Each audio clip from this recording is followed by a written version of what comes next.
Recently, I was asked, what is the story that you haven't told yet?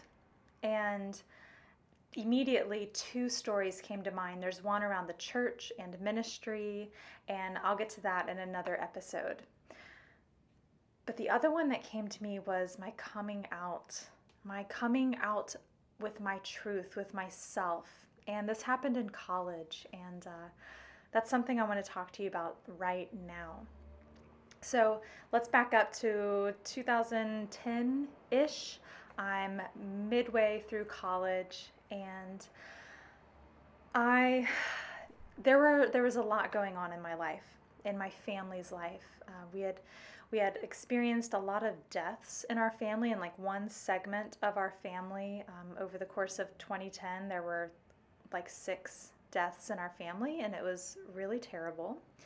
And there had been lots of illness and just lots leading up for years, leading up to that point. And I couldn't handle all of that, plus being away from my family, 500 miles away in college, plus trying to handle everything that was happening in college, all of the expectations and the planning of my future, and what I was battling inside. There was my truth wanting to be told, wanting to come out inside of me. And in about 2009, 2010, 2011, it took some time. I finally came out about it. And coming out to others is not the first thing that happens. If you've been there, or if you are there, or if you've witnessed it in others, you know that what happens first is coming to the truth within yourself. And let's back up even further. I knew forever, as long as I can remember. And let's say someone just asked me this the other day, when did you know that you were gay? And part of my response was, I don't even really like that word, gay. Like, I don't even really resonate with that. And I'll get to that, I think, in the next video. I'm going to go into how I feel about this today. So right now I'm telling you about the past, and I'm hoping to meet you where you are if this is something that you're dealing with. I can remember in elementary school, mid to late elementary school, especially late elementary school, being very much into girls. And I really struggled with that because I didn't have any examples of that being okay. I only heard and saw negativity toward that. There was no positive examples for me. And it didn't feel normal. It didn't feel right because I had no leader. Ellen DeGeneres hadn't come back with her show. The Ellen show wasn't on. So I didn't have a leader out there. And anyway, so I really struggled with that, and I couldn't talk to anyone about it. But also, wouldn't have even known what to talk about because I didn't know how to put it into words. So let's fast forward to college. Here I am trying to be straight. Here I am trying to handle my life, trying to be successful, trying to be the golden child, trying to do everything right, trying to be perfect, and trying to handle all of the emotions and all the changes that were happening with my family, with the losses that were happening in my family. And one day it just came to a point. I could not handle it anymore. And I remember it had been a late night, and slept in the next day, was sick, wasn't feeling well. My roommate wasn't feeling well, my roommate / best friend. I ended up going into her room the next morning. We had both slept in, and allergies were hitting us, all the things. And I remember just laying on her bed and just being so upset, just crying, and just laying there talking to her as best friends in college do. And it's like I couldn't even come out with it. I couldn't even say it. And I don't remember exactly how it played out, but I think she kind of helped guide me just I think she could tell what was coming up.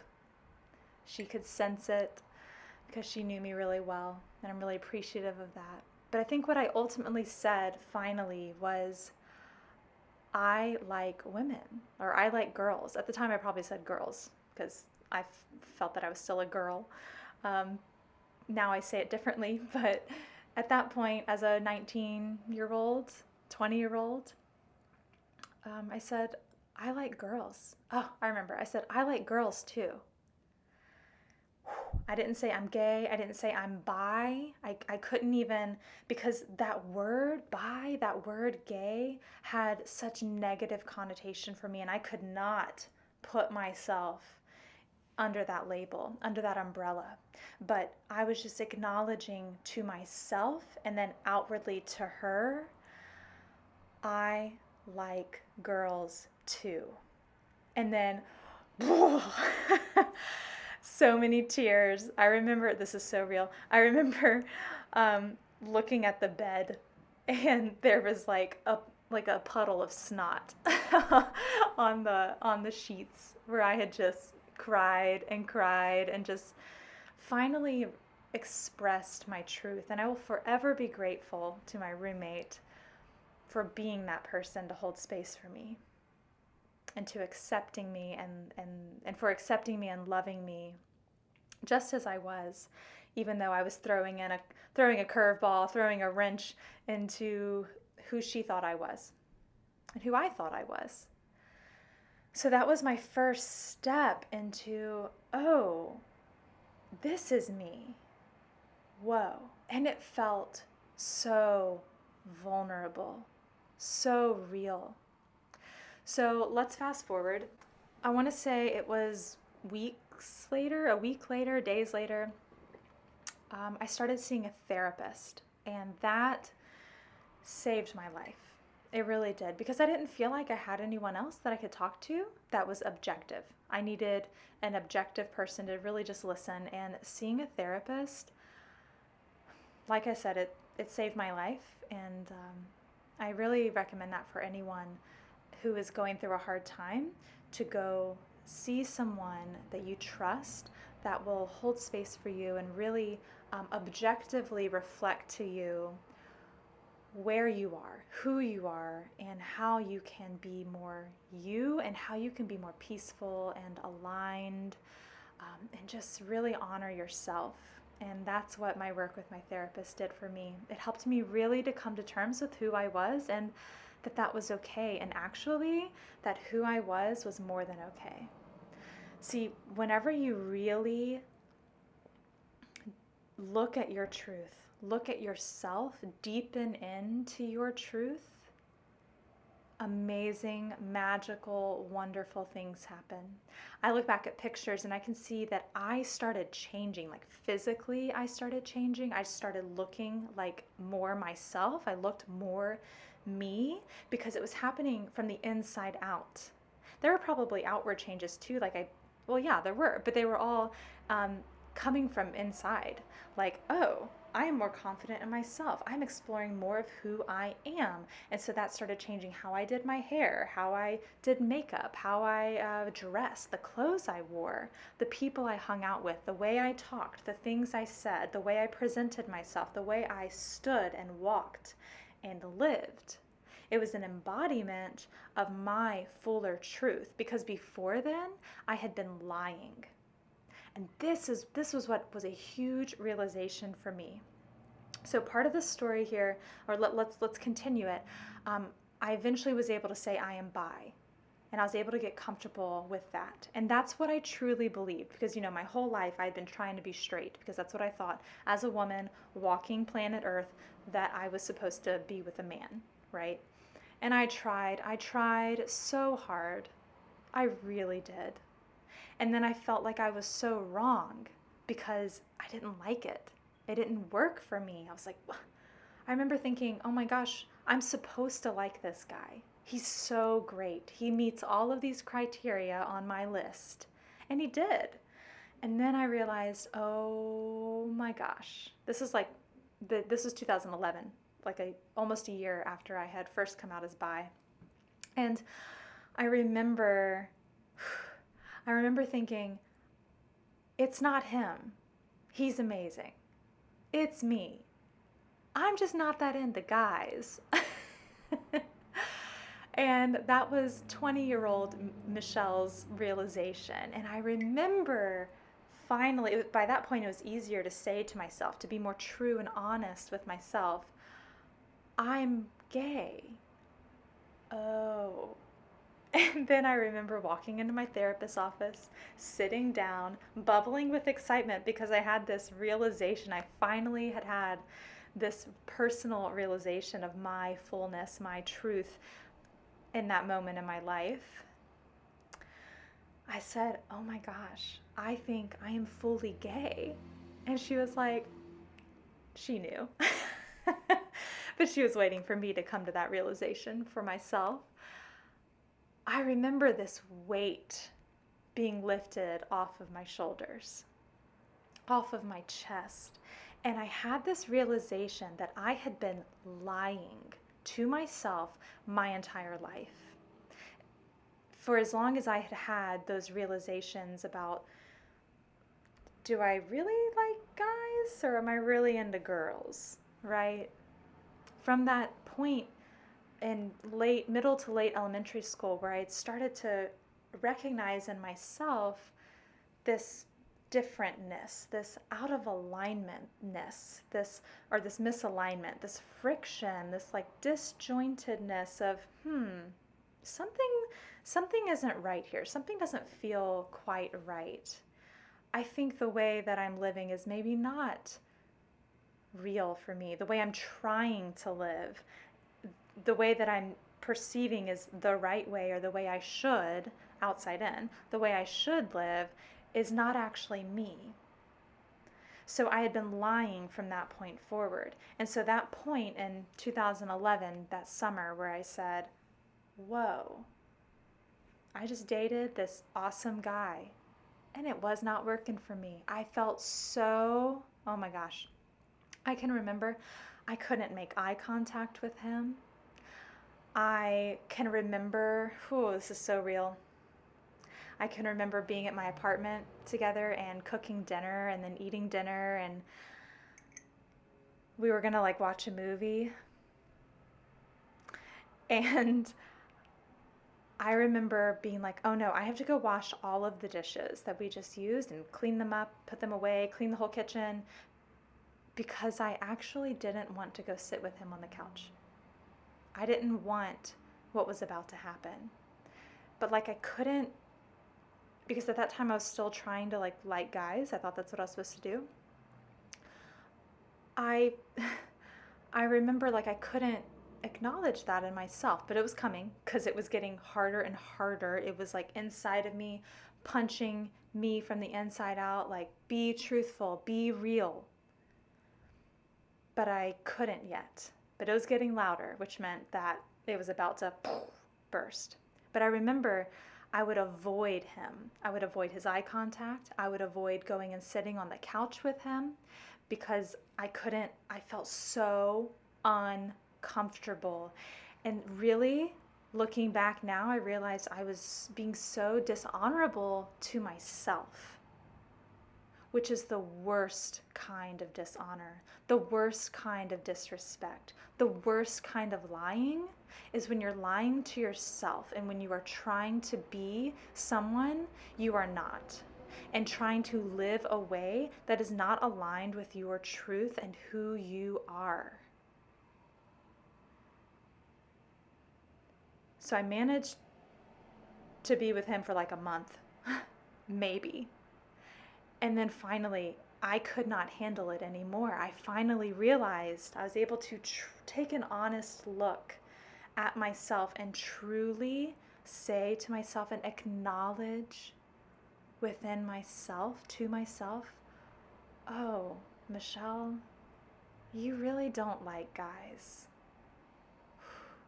And that's okay. You can be you who likes girls, who likes women. Go explore that. And like I said, when I finally acknowledged that in myself and relieved myself of the pressure to be with him, to pursue guys, to seek partnership, dating with guys, that relief that happened was incredible. So, it's time for a tea break. Coming to terms with that changed everything because I promised myself right then and there that I would never lie to myself ever again. I would never lie ever again. And that has remained true to this day, close to a decade later, that I will not lie. I will always be honest. And that always comes back to myself. I will always be honest with myself. Because when I'm honest with myself, I am honoring myself and I'm respecting myself. And then, well, I want to put this to you right now. Is there a way that you are not being honest with yourself?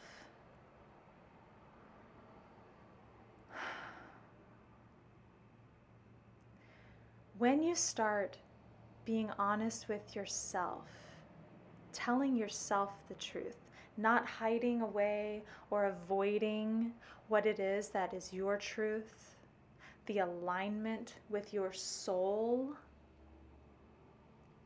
when you start aligning with that, your life will change. Maybe not for the better at first, because you're in an environment where you might be in an environment where your truth is not allowed, not accepted, where your truth goes against the grain. But here is something that I have learned in this close to a decade of living my truth. You will always find people that are aligned with you. You will always find friends. You will always find family. You will always find community and tribe that accepts you exactly as you are. You will always find tribe where you belong. You may not be in that tribe right now, or you may. You may be the last to know, the last to see and realize that you are who you are. And it's quite possible that the people around you already know. The second person I came out to, I came out to her and she said, I know. I was like, really? She's like, yes. And I had instant belonging and instant acceptance, which helped me traverse this new path, this new trajectory so much easier. So, I think it's time to end this episode. Here's my challenge for you. I want you to turn and face yourself. Take an honest look at you, at yourself. And just open up to what is more true. What is your truth? Open up to what your soul might want to tell you about a relationship you're in, a job you're in, a city you're in, a way you're living, a way you're trying to live and present yourself, a way you're trying to be right, a way you're trying to fit in, that maybe isn't your truth. That's my challenge. I'm going to go deeper into this in my Facebook group, the Design Your Life Collective. It's a private community where I vet every person that requests to join. I tune into your energy. I tune in to see if you are the right fit for the group, for the collective, for the community. Because it is a safe space for you to explore yourself and your truth and design your life from the inside out. So as you take on this challenge, as you really look at yourself, if you see things that are uncomfortable and maybe exciting, like, oh, I think this is really me, this is my truth, but I'm scared. I'm scared to explore that. Will I belong? Will I be accepted? Will I be loved? Will I be understood? Come over to the Design Your Life Collective, because you will be seen, you will be heard, you will be loved, you will be understood. And I do free trainings every Wednesday where I dive deeper into what I talk about here. So I would love to see you there. I would love to support you. If this video resonated with you, please like it. Please subscribe to the channel so we can continue this conversation. Until next time, keep learning, loving, and living, because we need you. All right, I'll see you here, and I'll see you in the Design Your Life Collective.